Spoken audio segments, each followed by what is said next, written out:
Good morning. Scott Luton here with you on this edition of This Week in Business History. Welcome to today's show. On this program, which is part of the Supply Chain Now family of programming, we take a look back at the upcoming week, and then we share some of the most relevant events and milestones from years past. Of course, mostly business focused, with a little dab of global supply chain, and occasionally we might just throw in a good story outside of our primary realm. So I invite you to join me on this look back in history to identify some of the most significant leaders, companies, innovations, and perhaps lessons learned in our collective business journey. Now, let's dive in to This Week in Business History.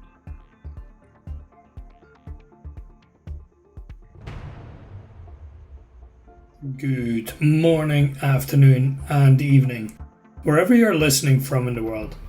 Thank you for tuning in today's episode of This Week in Business History, brought to you all the way from Dundee, Scotland. My name is Nick Roemer, CEO and CMO of Cybus21, a radical evolution in existing compression ignition engines that can bring the carbon footprint below that of an electrical vehicle mile for mile.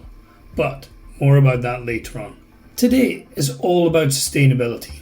We're taking a green edge on to today's topic. So this week we dive a bit further into the history of the COP. The COP is the Conference of the Parties, an annual climate change summit set out by the UNFCCC. And what that stands for, we bring up in a minute. So we will be looking into 10 major milestones in the history of the COP and the reason why we took this topic this week. So what happened this week? Actually, what happened last week? Last Thursday, we had Biden's climate summit, where also the US made a statement to sharpen the cuts in emissions by 2030. US to cut emissions by 52% compared to their 2005 levels. The other major event that took place on Thursday was the FreightWaves Net Zero Carbon Summit. And during this summit, we listened to some amazing voices in the industry that are all making a massive difference in cutting emissions and making the industry cleaner, greener, and leaner. So let's start with the first milestone. So milestone number 1, the United Nations Framework Convention on Climate Change, which is the UNFCCC. Enters into force in March 1992 in Rio. So countries that sign the agreement are known as the parties. So with 196 parties, the UNFCCC has near universal membership. Parties meet annually on a Conference of the Parties, which is the COP, to negotiate multilateral responses to climate change. So that is the first milestone. But what else happened in 1992? Miley Cyrus was born, or Brazil wins the FIFA World Cup. Let's move on to milestone number 2. April 1995. Berlin. Germany's then environmental minister, Angela Merkel, presides over the first conference of the parties, so COP number 1 in Berlin. The Berlin Mandate establishes a process to negotiate and strengthen commitment for developed countries, therefore laying the groundwork for the Kyoto Protocol. Other major events that happened in 1995 is Michael Jordan announces to come out of retirement and returns to the Chicago Bulls.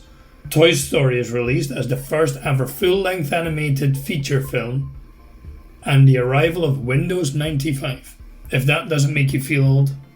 Move on to milestone number 3. December 11th, 1997. That's where the Kyoto Protocol was adopted. So this is the third COP.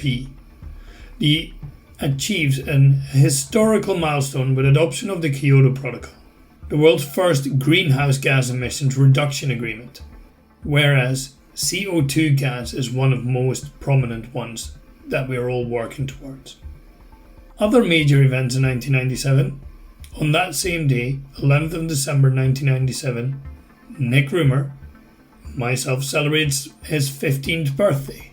Microsoft becomes the most valuable company valued at $261 billion. Milestone number 4, July 2001, Bonn, Germany. A major breakthrough is achieved at the second part of the 6th COP in Bonn, Germany, with governments reaching a broad political agreement on the operational rulebook for the 1997 Kyoto Protocol.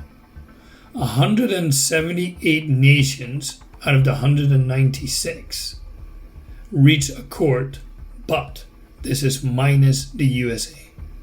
Other major events that happened in 2001, 9/11, the biggest terrorist attack on US soil to date. Milestone number 5, February 16th, 2005. The Kyoto Protocol enters into force. History is made when the Russian Federation submitted its instrument of ratification to the Kyoto Protocol, sealing its entry into force. So COP, the 11th COP, is held in Montreal later that year. So what else happened in 2005? Now world's largest video sharing platform, YouTube, is launched. Milestone number 6, December 2010, Cancun. The 16th COP results in the Cancun Agreement, a comprehensive package by governments to assist developing nations in dealing with climate change. The Green Climate Fund, the Technology Mechanism, and the Cancun Adoption Framework are all established. So we're moving into more and precise agreements. So what else happened in 2010? The tallest man-made structure, the Burj Khalifa in Dubai, opens and Snowmageddon hits the US. Milestone number 7, December 2011, Durban. At the 17th COP, governments commit to a new universal climate change agreement by 2015 for the period beyond 2020, leading to the launch of the ad hoc working group at the Durban Platform for Enhanced Action, or the ADP for short, setting goals for reducing CO2 emissions and other greenhouse gases, something that we're working on as we speak. So what else happened in 2011? Remember, tsunami in Japan and the death of Osama bin Laden. Milestone number 8, March 2014. This called for the 20th anniversary of the UNFCC. So the United Nations Framework Convention on Climate Change celebrates its 20th anniversary. And later that year, together with the 20th anniversary of the COP. What else happened that year? Brazil prepares staging of the 2014 FIFA World Cup, and a robot makes world's first ever comet landing. Milestone number 9, December 2015, the 21st COP. The historical Paris Agreement was adopted. 195 nations agreed to combat climate change and unleash actions and investments towards a low-carbon, resilient and sustainable future. The Paris Agreement for the first time brings all nations into a common cause based on their historic, current and future responsibilities. And in my opinion, one of the biggest agreements ever created within sustainability. So what else happened? Facebook passes 1 billion users according to Mark Zuckerberg. Then our final milestone number 10, September 23rd, 2019.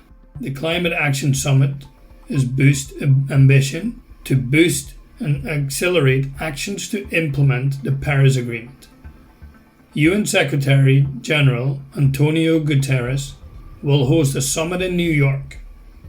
This summit comes exactly 1 year before countries are set to enhance their national climate pledges under the Paris Agreement. And we all know who pulled out of the Paris Agreement and who has not. But what else happened in 2019?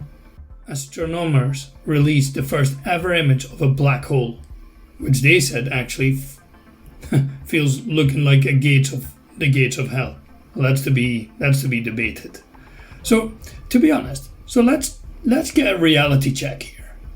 When we talk about carbon emissions, so carbon dioxide concentration is 40% higher than in pre-industrial times. Human activity caused most of the global warming between 1951 and 2010. The Earth's surface has warmed by almost 1 degree over the period of 1880 to 2012. Heat waves, heavy rains and storms have become more frequent since the 1950s. The Arctic sea ice has declined an average of 3.8% per decade since 1979. Global sea level is expected to rise between 26 and 82 centimeters by the year 2100. And only an aggressive mitigation scenario can keep temperature rise below 2 degrees. So let that sink in. And that's the reason why this week's topic on sustainability is so important. So what's next? What can you do? We at Cybus 21 are making a difference. And we're not talking about 2030 or 2050. We're talking about today.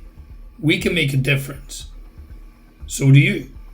Cybus 21 can create a difference in existing infrastructure, existing diesel truck engines. So think about it.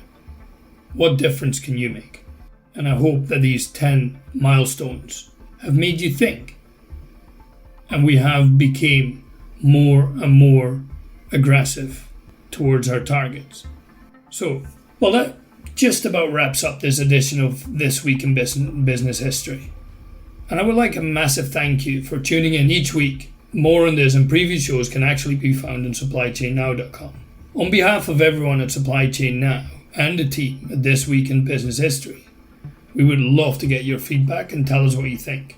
This show and any others can be found on all major podcast platforms.